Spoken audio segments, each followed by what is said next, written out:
Welcome Bodie from SYBO Games. We're at Pocket Gamer Connects in London 2018.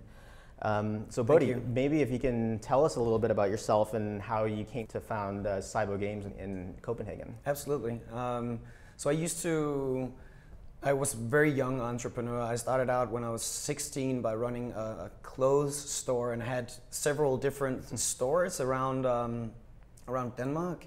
And it was all based on hip hop and skate. So I sold everything from graffiti cans to skateboards to clothes. And I actually met my co-founder while I was studying to become an animator. Now, obviously, your studio is famous for developing Subway Surfers, like one of the biggest mobile games on the planet.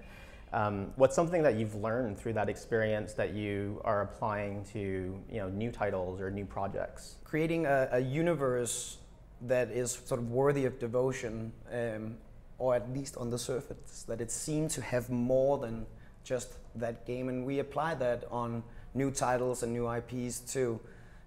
We also make sure that we have the right type of cadence and update cycles, that we stay current and fresh. As you guys look to the next 2-3 years, will your studio spend more time on innovating games with ad monetization or IAP? Like, how do you guys balance those two kind of revenue streams? Well, so for Subway, which is historically driven mostly by ads, it's like a 60-40, 70-30 mm-hmm. in the favor of ads. We are, at my company, now much more focused on driving in-app purchases, even in those casual games. I mean, Subway Surfers was designed to be a truly free game. What's it been like expanding the Subway Surfers IP, outside of the game? Like, are you guys looking to do, TV shows or cartoons, movies? Like, what's next for Subway Surfers? We are.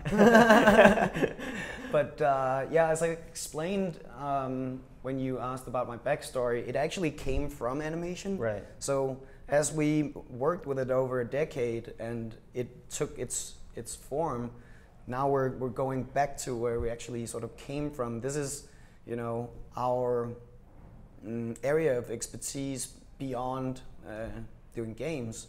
So it was a very natural move, and it makes a lot of sense to work with a IP that way. Are there like a lot of other like medium, smaller studios kind of popping up in the Copenhagen or in Denmark? There's actually always been, like, you have Playdead, for instance, who did Limbo and like Inside and such, right? Mm-hmm.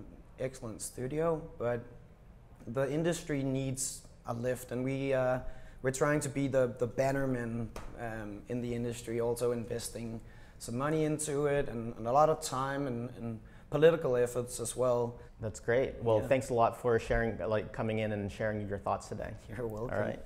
Thanks.